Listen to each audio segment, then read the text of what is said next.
nabadda omunanga abantu nga babasikayo babateeka wano mu bujiji amagulu tegatambulira ddala. Agobeddwa ku Bukoye Bulu kibirigo emyaka 40 nga abadde agenze kubanja omulago gwa mutabani we Ssemugenzi Ismail.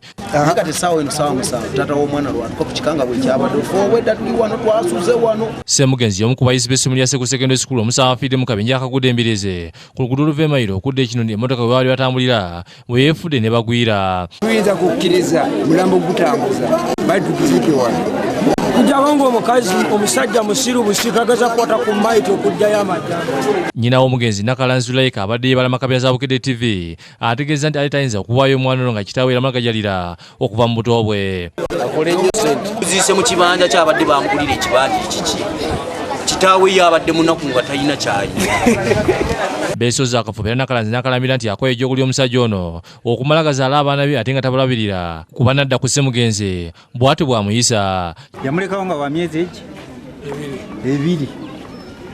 Omwana n'atoba ne mwana munne n'amuweerera si kajiko ka sukaali si ki paka lwamutuusiza mu senior 6. Akati ono bw'awulira nti afudde ajja kunona mulambo. Kino kijje kibirige mu mbeera n'abantu abadde agenze nabo ku kubanja omulambo ne bagubalekera wakati mu kutiisatiisa nti omuzimu gw'omwana gujja kubatawaanya. Tugenda ffe kwetaba mu byakuziika era abasinga obungi bagenze ebisigadde babirese nga bwe biri baziike be bakitawe b'omwana ate be bannyina. Bino bibadde ekinooni mu ggombolola ekiseke Lwengira nga abatuuze bakubaganya empawa ku kikolo eky'okuziika omwana ku Bukojja. Kama yagira naye omusajja yaliweereddwa omwana we ne baba nga ssente baziina bano balina kukyusaamu ne bazikuba. Mu kusooka abadde bakusatira mu ddwaliro e Masaka abazadde gye baddukidde mu kiro okulaba abaana bo abagudde kabenje.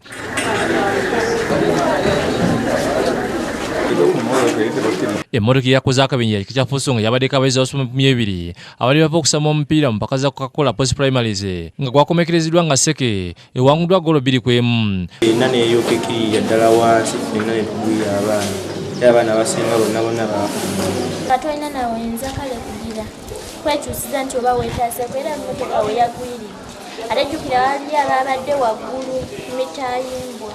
Ne teyayogedde nti emmotoka ememeredde nga abayizi abalala basibwa mu 6 basimatuse n'ebisago eby'amaanyi era nga bamu basinga nnyo mu ddwaliro ekkulu e Masaka nga bajjanjabibwa. Ne bayita ku kikubo ky'ettaka nga batissa abaana bangi naawe nga bw'ogimanya emmotoka eba eyuga buyuzi bweti tesobola kutereera.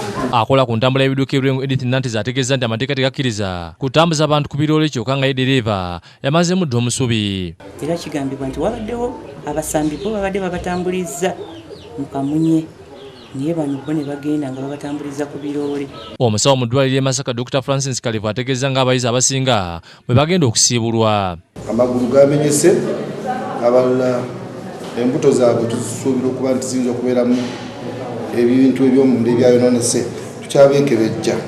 Tewali musomesa yalinnye wano ffe tuli wano tolaba na musomesa atuukawo omwana yasuza atya. Abaana okumulumula essomero lyonna okutwala nti ligenda kuwakana mutwale abaana ba Costa kubako abazanyi ne kubako n'abawagizi. Sadaati Waligo ne Jacinta Bwanike bakusakidde eggulu eno ku lwa Bukedde TV.